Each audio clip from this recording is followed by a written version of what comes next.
Hello and welcome to the 18 WJTS News for Tuesday, July 1st, 2025. Thank you so much for choosing us for your local news coverage this evening. I'm Kaitlyn Neukam reporting.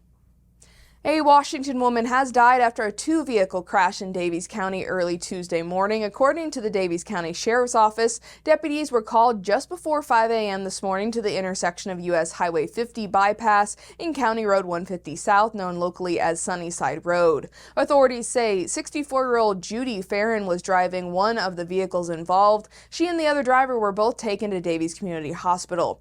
Farron later died from her injuries, while the second driver suffered only minor injuries. The Sheriff's Office continues to investigate the cause of this crash. A Jasper man is facing multiple charges following an investigation into two reported incidents of domestic violence. Police say 30-year-old Yosmani Brito Suarez was arrested on June 27th after a victim came forward alleging he committed domestic battery and strangulation on two separate occasions. According to the Jasper Police Department, the incidents occurred in the presence of her three children, all under the age of 16. Suarez was apprehended at his workplace that evening, brought to the Jasper Police Department for questioning, and later booked into the Du Bois County Security Center. He is charged with 2 counts each of domestic battery in the presence of a child under 16 years old and strangulation. On Sunday night, June 29th, law enforcement responded to a domestic disturbance at the French Lick Villas involving an intoxicated man destroying property. When Trooper Noah Ewing, French Lick Police, and West Baden Police arrived, they learned the suspect had left in a vehicle with his family. Trooper Ewing began searching US 150 and soon located the vehicle. The driver was identified as 33-year-old Christopher Beard of Muncie, Indiana, and showed visible signs of impairment. Beard was transported to IU Health Hospital in Paoli for a chemical test before being arrested. He was booked into the Orange County Jail on a level 6 felony charge of operating a vehicle while intoxicated with a passenger under 18 years old. Beard is being held on bond. French Lick and West Baden Police assisted in this arrest. Indiana Attorney General Todd Rokita has asked the state Supreme Court to set an execution date for death row inmate Roy Lee Ward. Ward is from Spencer County and was convicted of raping and killing 15-year-old Stacey Payne in 2001. His initial death sentence was overturned due to juror exposure to pre-trial publicity, but after pleading guilty in a retrial, he was sentenced to death again in 2009. All of his appeals have since been denied, including a final attempt rejected by the U.S. Supreme Court in 2017. The request for Ward's execution comes as Indiana reconsiders its use of capital punishment. Governor Mike Braun recently announced that the state has run out of its supply of lethal injection drugs and does not plan to buy more due to high cost and limited shelf life.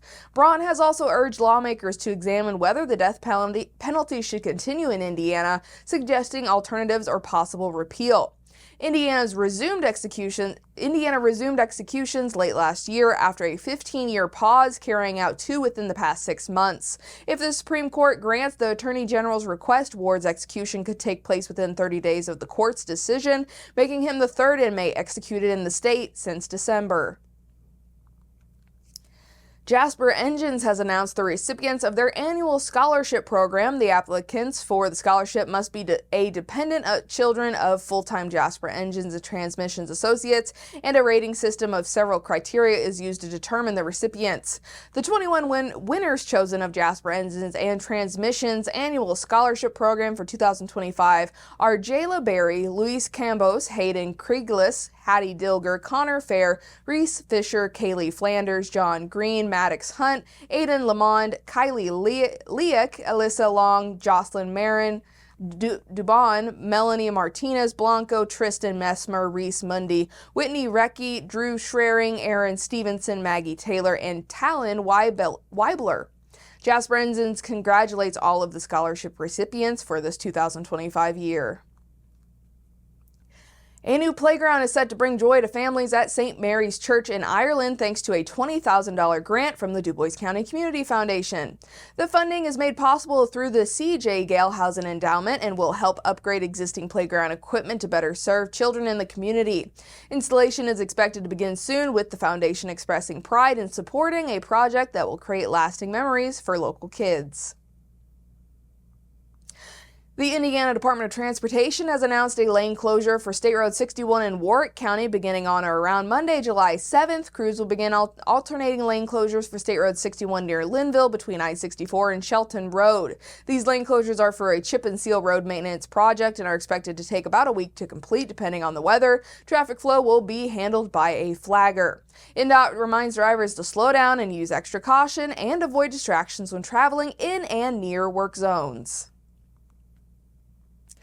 The Ferdinand Town Council is set to consider adopting a new comprehensive plan during its meeting on July 15th at 2065 Main Street in Ferdinand. Residents can review the proposed plan at the town hall between 7:30 a.m. to 4:30 p.m. Monday through Friday. Copies are also available at the Ferdinand Library during regular business hours and on the town's website. All interested citizens are encouraged to attend this meeting. The council may continue discussions on the plan at future meetings if needed. And Jasper's Schnitzelbank restaurant is adding a touch of old world Bavaria with the unveiling of its brand new Glockenspiel clock later this month. A ribbon cutting ceremony is set for Thursday, July 24th, where town officials, business leaders, and guests will gather to celebrate the iconic addition. The new Glockenspiel will feature 16 pitched bells, a conductor figure, and 3 animated characters that dance to lively German-inspired tunes, bringing a true European flair to Dubois County. The Schnitzelbank first opened as a small tavern in 1961 and was transformed into an authentic German restaurant in 1971. Its first Glockenspiel was added in 1988, inspired by founder Larry Hanselman. After 3 years of planning and construction, the upgraded version is now complete, making it the only one of a few Glockenspiel clocks in the United States. A Glockenspiel is a mechanical clock known for its melodic chimes and moving figurines traditionally found in European towns to celebrate cultural heritage. As Independence Day celebrations approach, the U.S. Consumer Product Safety Commission is urging caution with fireworks to prevent tragedies. In 2024, there were 11 reported fireworks-related deaths, most linked to misuse or device malfunctions. An estimated 14,700 people were injured last year, marking a sharp increase of about 38% in deaths and 52% in injuries compared to the year prior. Fireworks remain a significant hazard each year, with an average of 240 people going to the emergency room daily during the holiday period. In 2020, there were 15,600 ER visits and 18 deaths reported from fireworks incidents. Children under 5 account for over half of all injuries, and sparklers alone were responsible for an estimated 1,700 injuries in 2024. Sparklers can burn between 1,200 and 2,000 degrees Fahrenheit, hot enough to even melt some metals. Adults aged 25 to 44 experienced the largest share of injuries last year at 32%, followed by those ages 15 to 24 at 24%. Hands and fingers were the most frequently injured body parts, making up 36% of injuries, while 22% affected the head, face, or ears. Burns were the most common injury type, accounting for 37% of emergency room visits. Fireworks cause over 19,500 fires each year nationwide, and sparklers alone account for 31% of fire-related injuries, followed by firecrackers at 11%.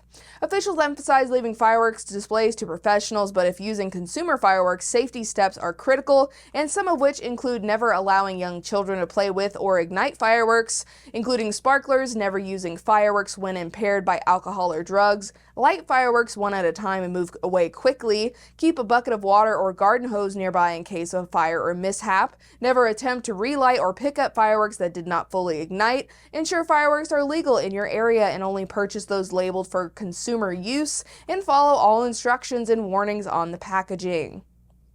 Authorities also urge residents to be mindful of neighbors, including veterans, the elderly, families with young children, and pets who may be sensitive to loud noises during festivities. And that is your Tuesday news right here on 18 WJTS. Next up is your weather forecast.